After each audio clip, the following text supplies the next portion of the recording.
¿Qué tal, amigos y amigas de Grado Cero? Sean bienvenidos a un programa más de nuestras transmisiones en YouTube, en iTunes, en donde sea que nos estén escuchando, nos estén viendo.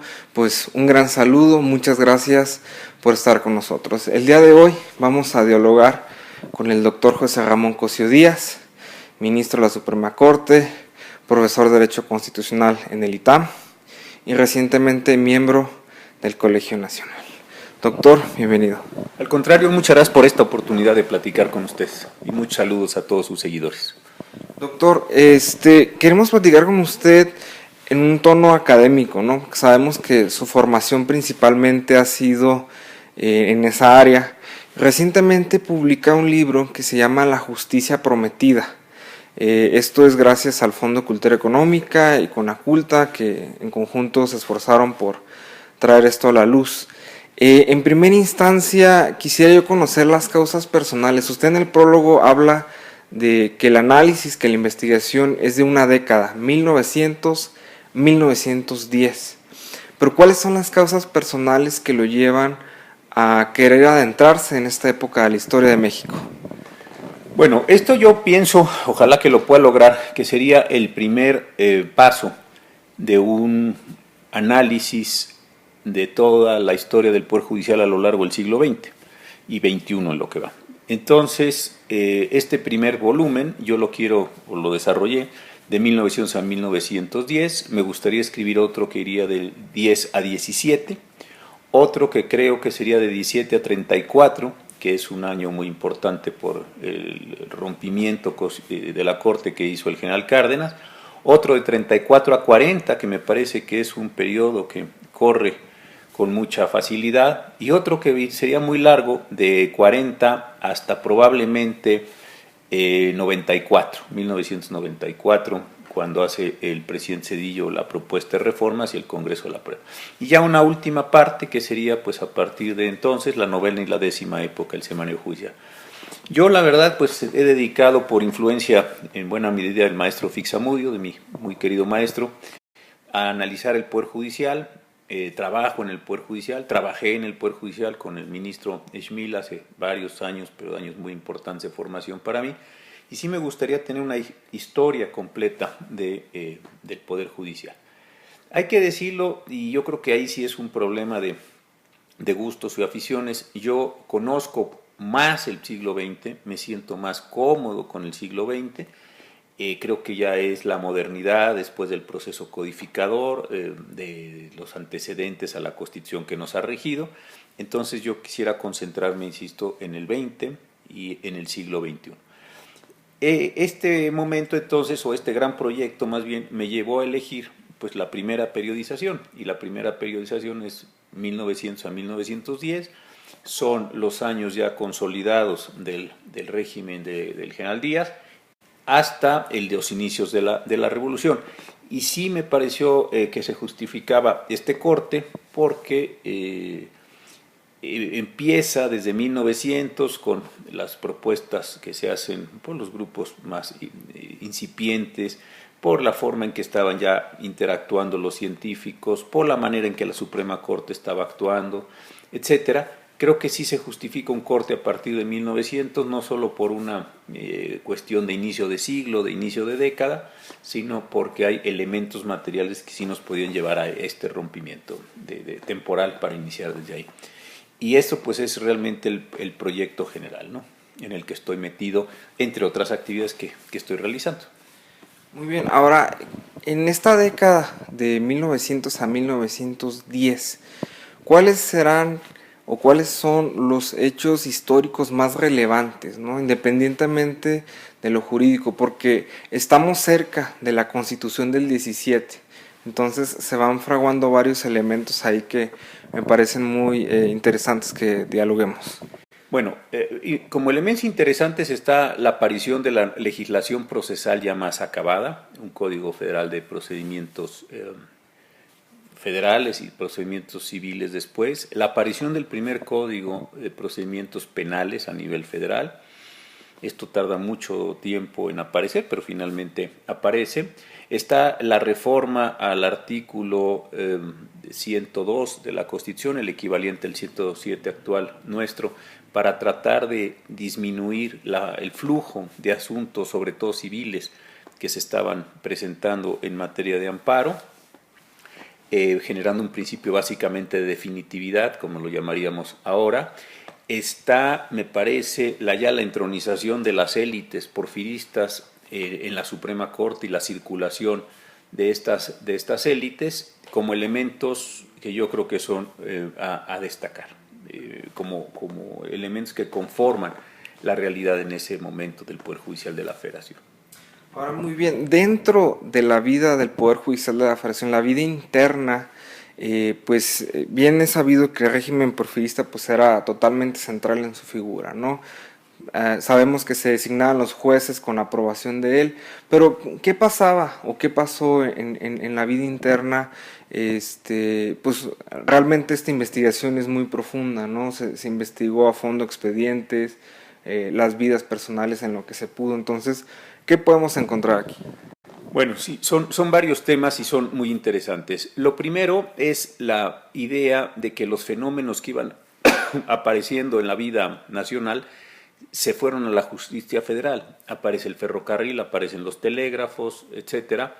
Todos estos, digamos, invenciones, aplicaciones tecnológicas que se dieron en esos años, y estos asuntos se concentran en el Poder Judicial de la Federación. Esto yo creo que es un modo importante de centralización. En segundo lugar, yo creo que una vez que ya se había establecido el amparo judicial y se habían establecido también pues, las características más importantes del juicio de amparo, había un elemento de enorme centralización nacional, yo creo que muy importante para el proyecto general de Díaz y los científicos, donde el Poder Judicial concentraba y determinaba buena parte del modo como los jueces y otras autoridades del país, federales o locales, tenían que actuar en materia del orden jurídico. Esto me parece también un momento muy interesante, ¿no?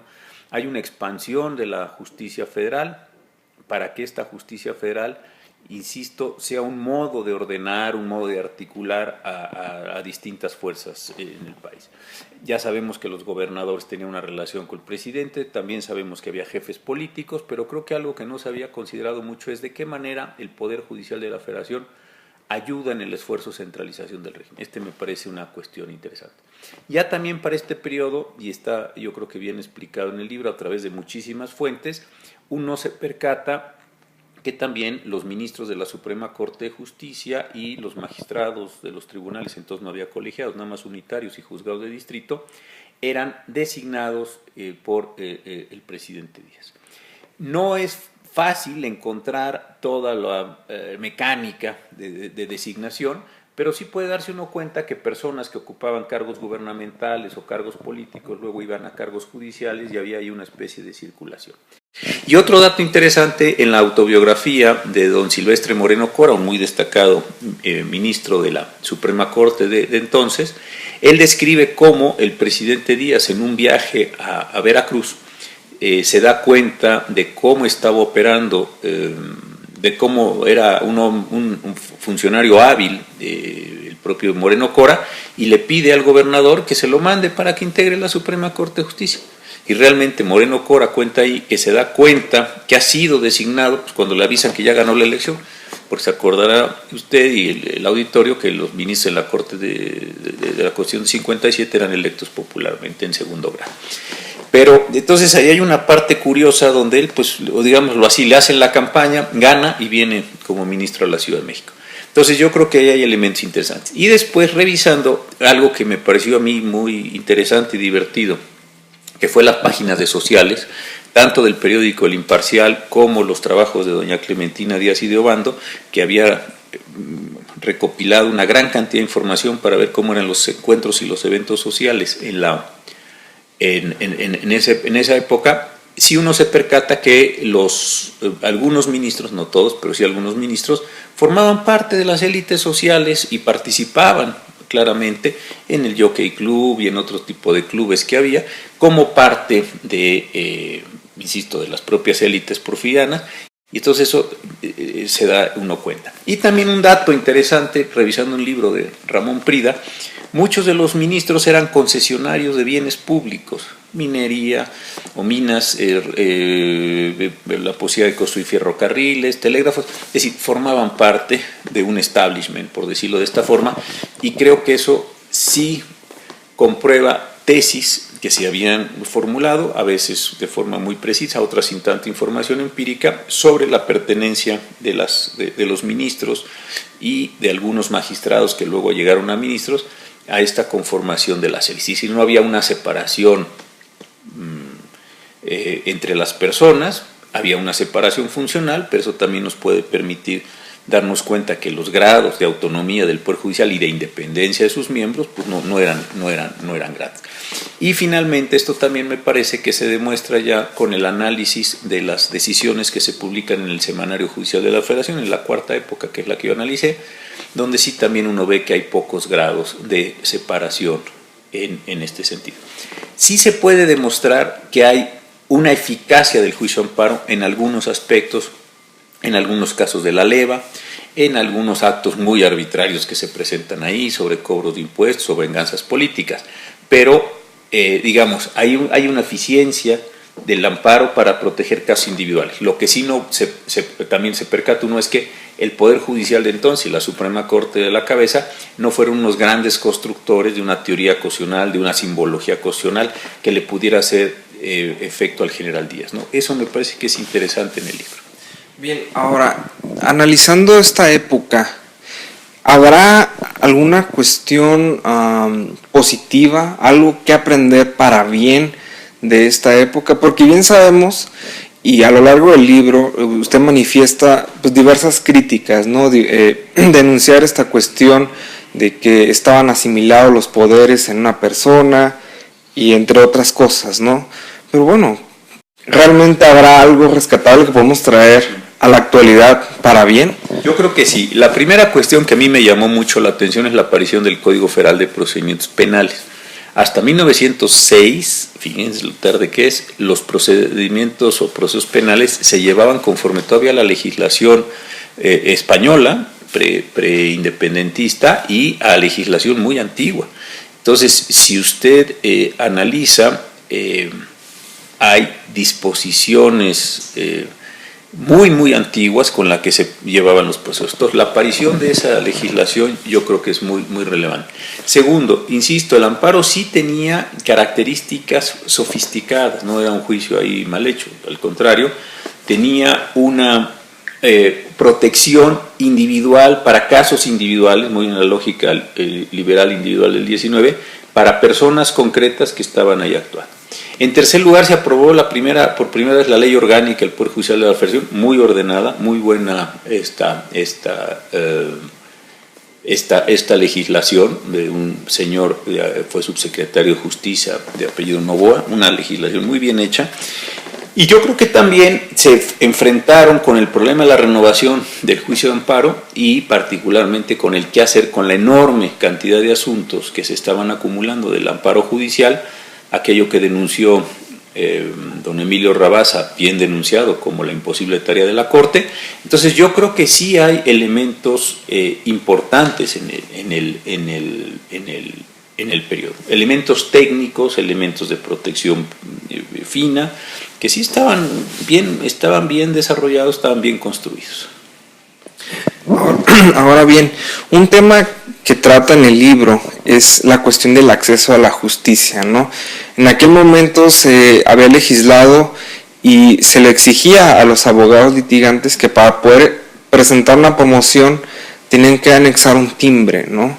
Si no tenía ese timbre era inválida la demanda. Entonces era como cobrar costas o cobrar el precio de la justicia. En primera instancia, ¿cómo era este esquema?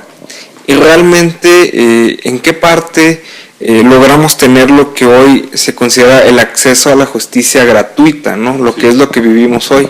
Sí, muchos países del mundo, igual que en México, en aquellos años cobraban y cobran el servicio de justicia. Entonces, la forma en la que se cobra había un sistema muy simple que era, si se quería que ciertas actuaciones tuvieran valor, pues se timbraban las hojas, se cancelaban los timbres y ahí se demostraba que se habían cumplido con estos requisitos. Entonces sí había una barrera de entrada, como se dice ahora, para litigar en virtud de que había que pagar el impuesto del timbre primero. Pero también había un beneficio de pobreza que se ve que se utilizaba bastante en aquellos años, que las personas que podían acreditar no estaban en una condición económica solvente, pues se les eximía del pago de este timbre. Pero yo creo que el problema, después en la Constitución de 17, para no dejar sin responder la última parte de la pregunta, es cuando entramos a las condiciones de plena gratuidad del servicio de justicia, del servicio, vamos a llamarlo así, público de administración de justicia, que es el que actualmente tenemos en el texto de la Constitución, artículo 17. Pero yo creo que el problema central del acceso no estaba en el impuesto al timbre, sino en las condiciones en las que se da. Yo en la última parte del libro lo que trato también de demostrar es que el proceso de modernización que se dio en el país fue tan brutal que muchas personas quedaron excluidas. ¿Qué quiero decir con esto? Si nosotros tomamos, digamos, lo más tradicional, lo más bien construido como categorización, que es el trabajo aquel de Capelletti que realiza con otro profesor de apellido Gart a comienzos de los años 70, quiénes acceden, quiénes no, etcétera. Yo creo que esas son características muy generales propias de países con una gran homogeneidad y con una clase media muy amplia. En cambio, cuando nosotros vemos las condiciones de pobreza del país, las condiciones de comunicación, las condiciones de desarrollo, el modo de funcionamiento de la economía por haciendas, peonajes, etcétera, etcétera, lo que a mí me parece que uno se percata es que poca gente podía acceder a la justicia federal.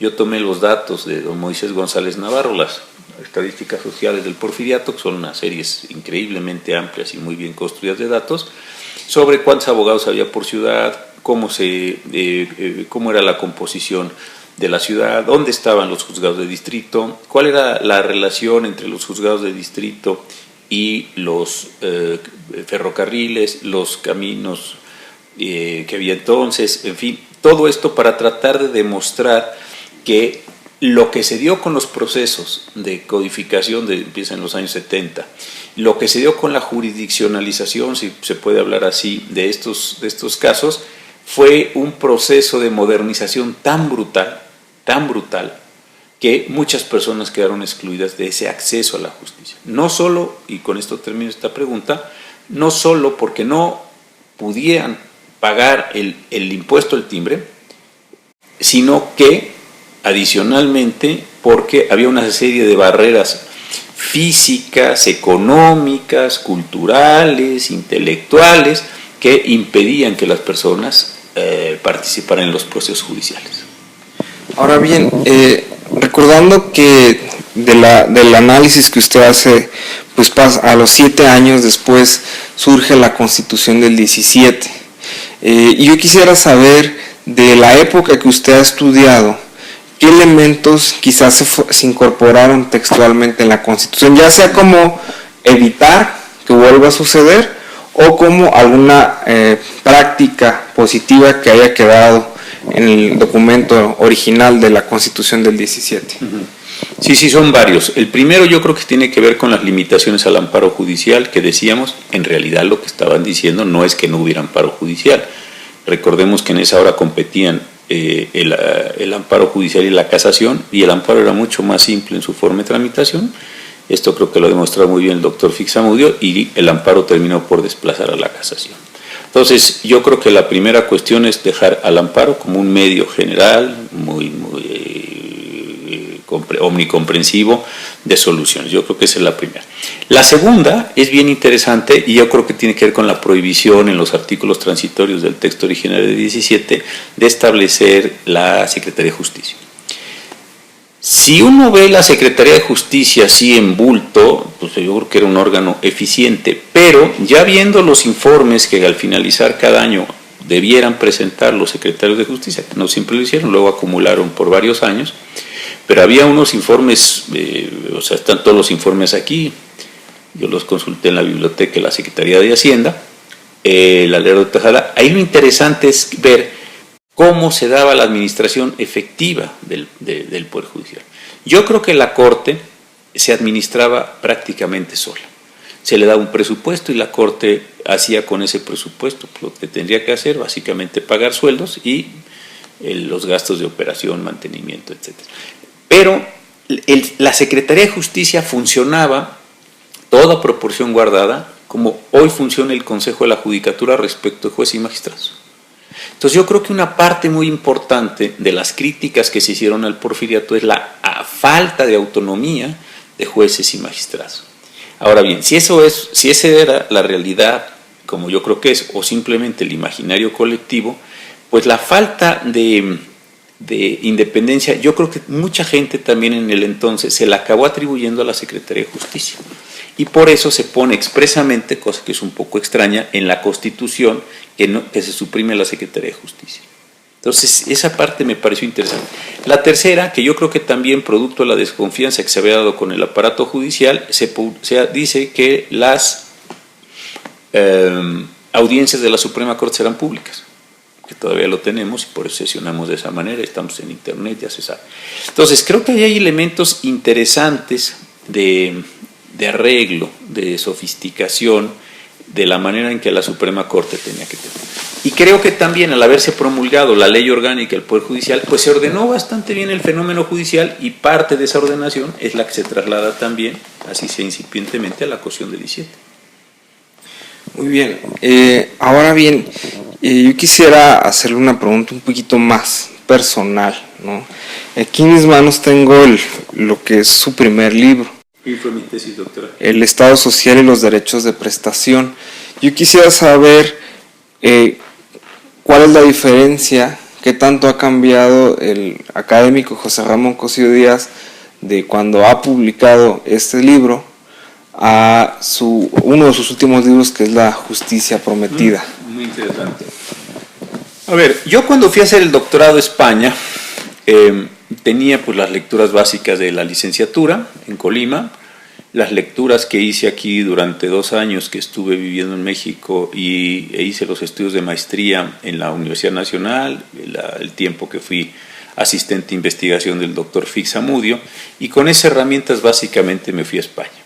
Cuando yo llegué a España, lo primero que me perturbó fue que mientras aquí en México prácticamente ningún jurista trataba a la Constitución como norma jurídica, en España pues esto ya era un uso bastante común, estaba relativamente reciente la Constitución de 78, había un tribunal constitucional espléndido y estaban en un momento constitucional maravilloso, y ese fue mi primer shock. Entonces esta tesis primera trata de reflejar cómo es que la Constitución, tomada en serio y tomada como norma jurídica, debiera operar en materia de derechos humanos y cómo debieran operar los derechos humanos en esa materia, especialmente los derechos de carácter social. Entonces ese fue el caso.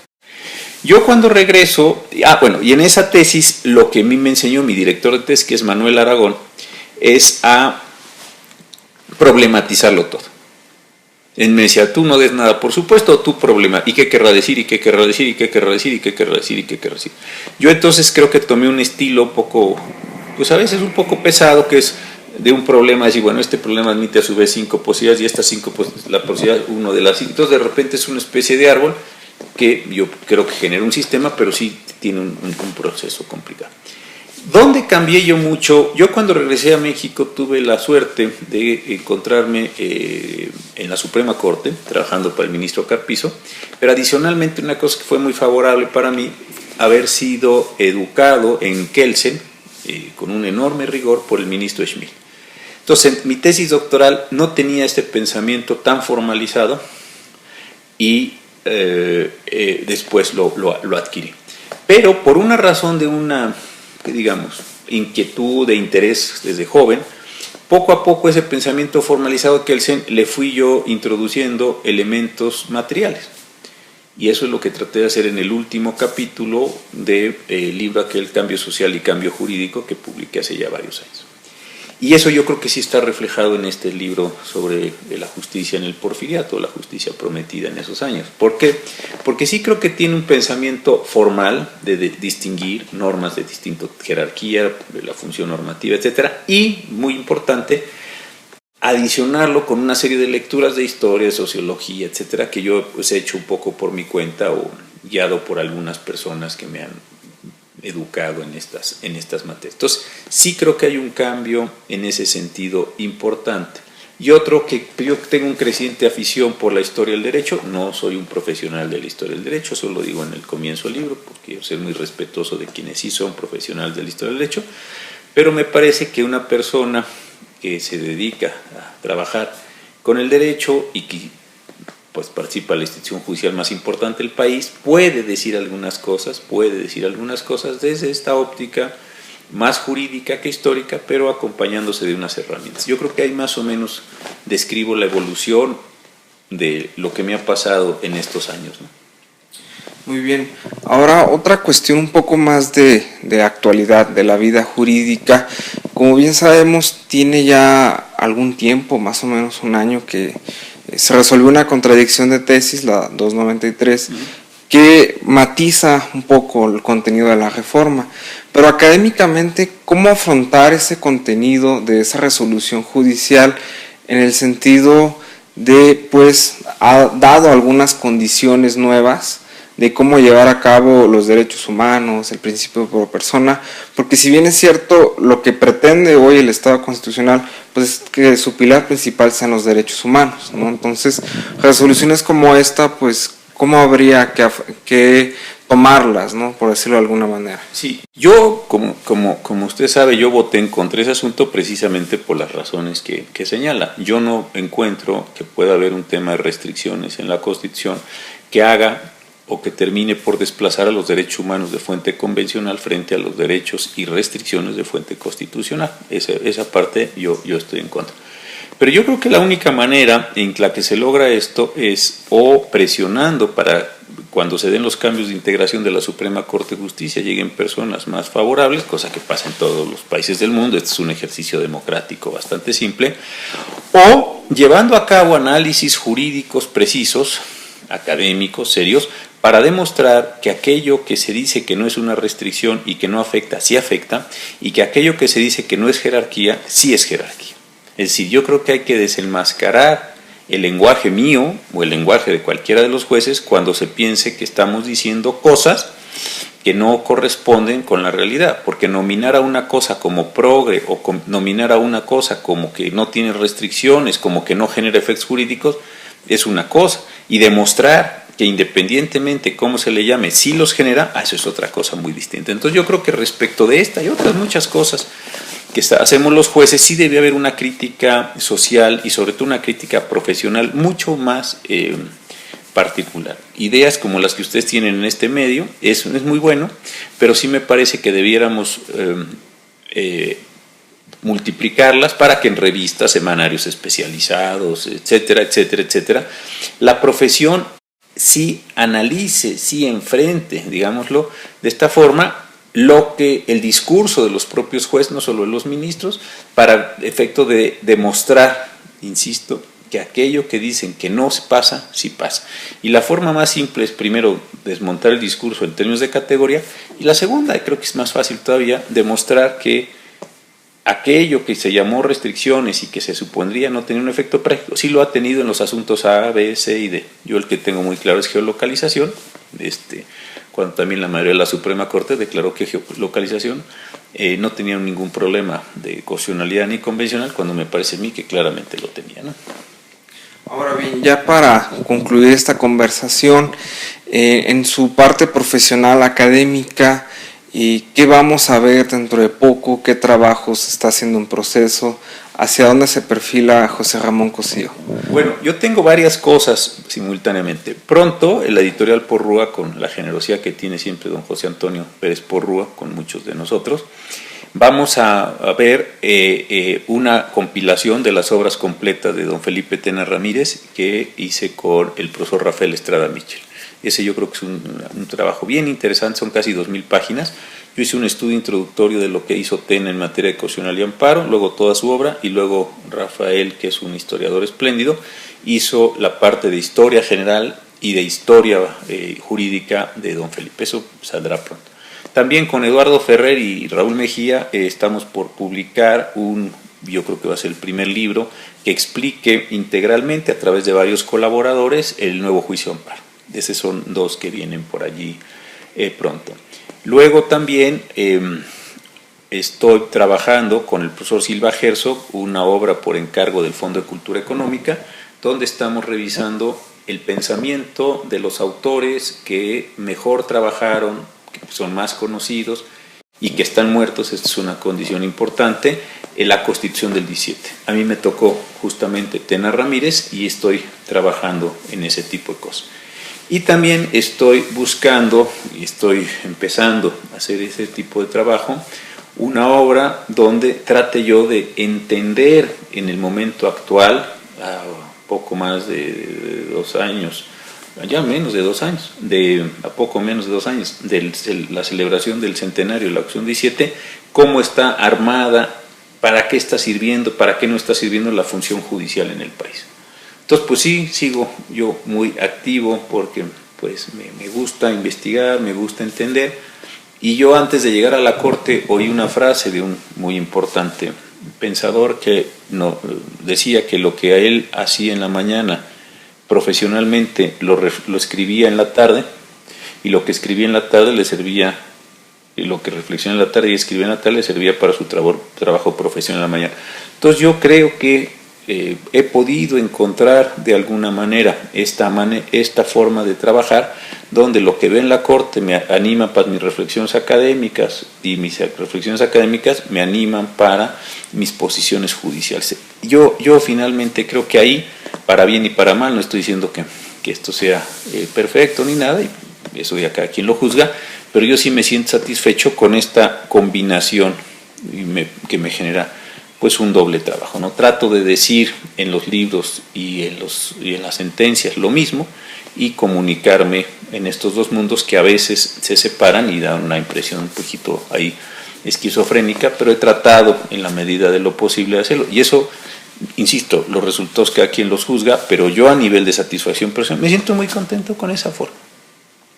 Muy bien, pues doctor, agradezco mucho esta conversación realmente enriquecedora. Muchas gracias. Y pues la oportunidad, ¿no?, de haber podido hablar de una de sus más recientes obras, que sin duda pues fueron muchos años de investigación, no hay más cuando usted afirma, no soy investigador profesional. De historia, no, ahí sí, a todos me fijo, leo cosas, ando preguntándoles, porque si yo historiador profesional sí no soy, nunca lo he pretendido. Entonces a mí me pareció un ejercicio bastante interesante, y pues esperamos seguir en comunicación y poder dialogar a futuro sobre otros trabajos académicos. Encantado, porque de verdad son ustedes de los pocos grupos jóvenes que están buscando una divulgación, una difusión de las ideas jurídicas. Yo creo que a veces no nos damos cuenta, pero parte de la construcción de esto que le llamamos desde diversos ángulos, Estado de Derecho, cultura de la legalidad, cultura de la constitucionalidad, se logra con esfuerzos como el de ustedes. Así es que también muchas gracias y muchas felicitaciones. Pues muchas gracias. Pues amigos y amigas, muchas gracias por estar en esta transmisión, en audio, en video, en cualquier manera en que nos hayan visto. Muchas gracias y nos vemos hasta la próxima.